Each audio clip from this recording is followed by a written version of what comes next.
Hey guys, Games for Life here, and in today's video we're gonna build a huge scrap farm. This will bring us near infinite scrap, so we can have almost any resource we want from the trade platform. Now if you follow all the steps I'm doing and decide to build this for your own Astroneer world, then make sure to let me know and also send me a screenshot. That should be cool to see. Now behind me there are some materials that we'll be needing for this huge scrap farm right here. Oh, and don't worry about the power needed for this, because we've got 100 medium wind turbines, 100 batteries, and 10 of these large wind turbines, the XL ones. So yeah, we've got tons of power.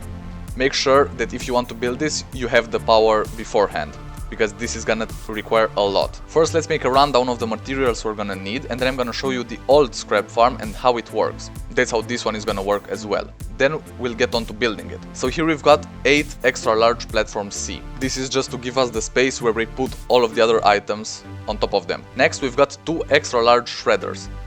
Of course, we'll need this to actually get the scrap, and we're gonna use the canister method, meaning we need some soil. So we've got 8 full canisters of soil right here. Then we've got some large storage, medium storage, auto arms, medium platforms, extenders, small printers, some lights. That's for my backpack actually. Let me turn this on.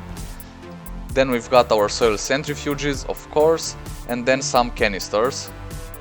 And this is just in case we need to paint something on the ground over here. But before we start building that, let's take a look at our old scrap farm.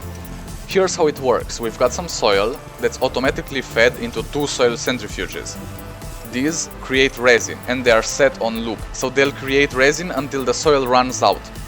Then the resin gets deposited over here, and it goes straight into these small printers, which are set to craft on repeat small canisters. Now the canisters get crafted, and these auto arms grab them and feed them into the extra large shredder, which then puts the scrap over on this side, and then we just come and take a full canister of scrap and place it right next to our trade platform, so we can do whatever we want with it. I've actually got a playlist called the Automation playlist, and it's full of farms just like this one, some even bigger. It should appear on screen right now, so make sure to save it and watch it all after finishing this video. So that's the basic concept of how this works, only now we're gonna do it a lot bigger and hopefully more efficient. I've actually got a drawing of like the schematic of how the scrap farm is supposed to look on my phone right here, so I'm gonna be guiding myself through that. Maybe I'll put it on screen if I remember during editing, so if you see it, then that's what I'm talking about.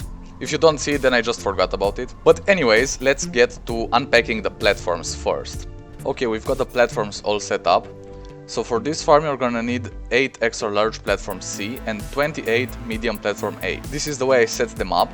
So the farm starts over on this side, and I connected it to the base so we can have power. Then I connected all the platforms between them. So basically you have 2 of these large platforms, I mean extra large platforms. This is where the soil centrifuges will be. Then you have 2 sets of 6 of these medium platforms, then another 2, then another 6 mediums, then another 2 large, and then 4 mediums at the end, with 2 large platform, extra large platform Cs at the very end, where our scrap will be stored. If you follow this exact setup, you shouldn't have any issues. Now let's start placing everything on the platforms. So we've got the soil canisters on the sides, and then 6 soil centrifuges in the middle. We'll get all of them unpacked.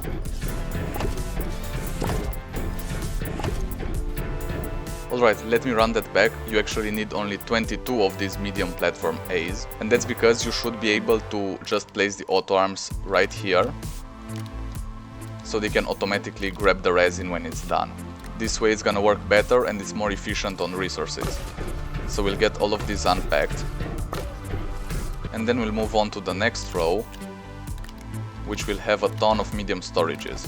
Now once you have these 10 medium storages set, you can go ahead and place these other 6 that are on this row, and then we move on to placing the small printers. There's 6 of them on each side for a total of 12, and now we can move on to the next row, which is filled with 6 auto arms,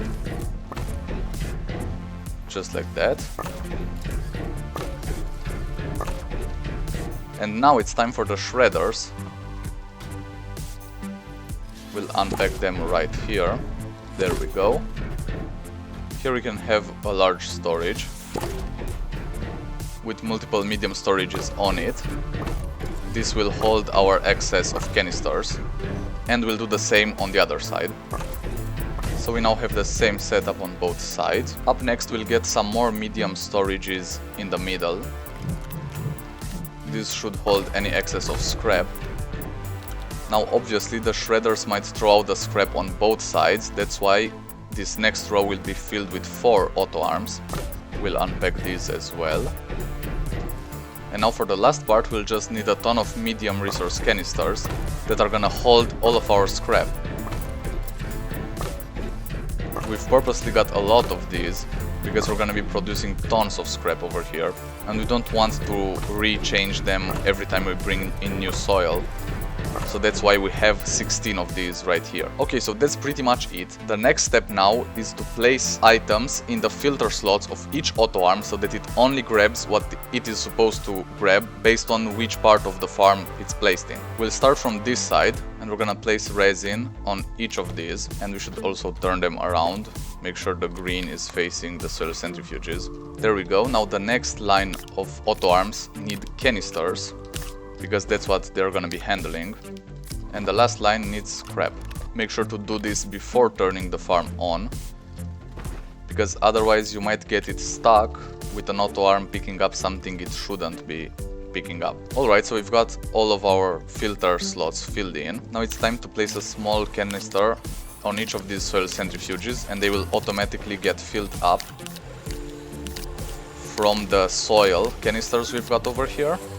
So we've got soil for all of these. Next step is setting all of the small printers on small canisters. Make sure to hit the repeat button and then turn them on. Do this for each of them. Now once you've got that done, all you need to do is turn on your soil centrifuges. Make sure to set these on resin and hit that repeat button, and they should already start working, assuming you've got enough power flowing through the whole thing. So it's better to build a power farm before building such a big scrap farm, just to make sure you've got everything you need. Make sure they are all set to resin.